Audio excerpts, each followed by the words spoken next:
बहुत ही पुराने वक्त की बात है। एक बार एक राजा ने ब्राह्मणों को भोजन के लिए बुलाया। सभी ब्राह्मण को आंगन में भोजन के लिए बिठाया और उसी वक्त राजा का रसोइया भी उसी आंगन में भोजन को पका रहा था। उसी समय एक बाज अपने पंजे में एक जिंदा सांप को लेकर ऊपर से गुजरा और उसी वक्त सांप ने अपनी आत्मरक्षा के लिए बाज पर जहर उगला। वो जहर जाकर सीधा ब्राह्मणों के लिए पक रहे खाने के अंदर गिर गया।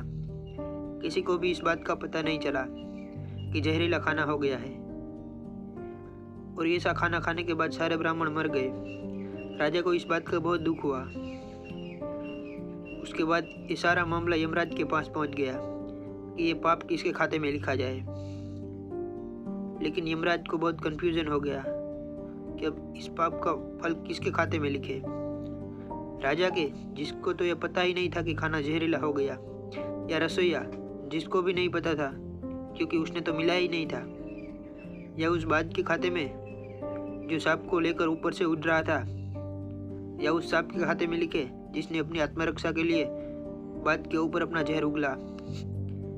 बहुत वक्त बीत गया लेकिन यमराज का कोई फैसला नहीं कर पा रहे थे। कई साल बीत गए और एक दिन कुछ ब्राह्मण राजा से मिलने आए और उन्होंने किसी महिला से महल का रास्ता पूछा। महिला ने रास्ता बता तो दिया पर ब्राह्मणों से यह भी कह दिया कि वो राजा जिसने ब्राह्मणों के खाने में जहर मिलाकर मार दिया, आप वहाँ मत जाना, कहीं आपको भी ना मार दे। और यमराज ने निश्चय कर लिया कि उसी समय उस मृत ब्राह्मणों का सारा पाप इस महिला के खाते में लिख दिया जाए और उसी महिला को इस पाप का फल भुगतना होगा।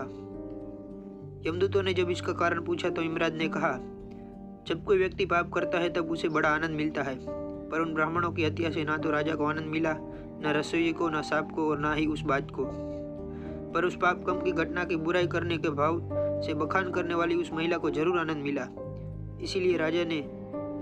इसीलिए राजा के उस अनजाने पाप कर्म का सारा फल उस महिला के खाते में लिख दिया जाए।